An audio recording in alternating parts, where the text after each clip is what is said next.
Idaho Gov.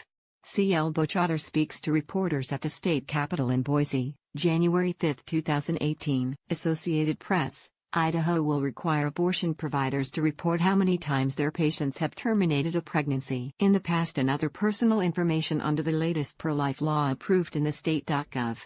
CL Butch Otter signed the legislation Thursday, just 2 days after approving a measure requiring women seeking abortions to be informed that the drug-induced procedures can be halted halfway, despite opposition from medical groups that say there is little evidence to support that claim. Providers will now be mandated by law to report a woman's age, race, how many children she has, if any of their children have died, and how many abortions they have had in the past. The legislation outlines a list of abortion complications, such as infection, blood clots and hemorrhaging, that providers, hospitals and clinics must report to the Idaho Department of Health and Welfare. Depression, anxiety and sleeping disorders also are on the list. The laws that take effect July 1 align with a national trend among Republican-dominant state houses seeking new ways to test the legal ability to restrict a woman's right to terminate a pregnancy. The state would compile the information for an annual report and make it available to the legislature and the public, but identifying information would not be revealed. Idaho courts have also overturned some state laws targeting abortion due to a lack of information about complications surrounding the procedure. The Guttmacher Institute, which opposes abortion restrictions,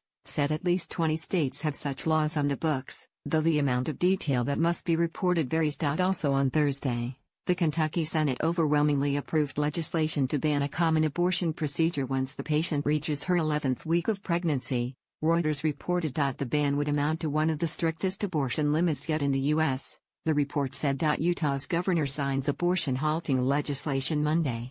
Mississippi's governor signed into law the most restrictive abortion measure enacted in the U.S., which bans any type of procedure once pregnancies reach 15 weeks, Reuters reported. But on Tuesday, a federal judge blocked the law from taking effect for 10 days. Pending legal arguments over whether the injunction should remain in effect while the overall case remains under judicial review, the report said. The Guttmacher Institute also said interest in such laws has spiked after a 2016 U.S. Supreme Court ruling struck down Texas restrictions that contributed to the shutdown of more than half the state's abortion clinics. At the time, the court found there was insufficient data to justify the restrictions, which required doctors who perform abortions to have admitting privileges at nearby hospitals and forced clinics to meet hospital-like standards. The Associated Press contributed to this report.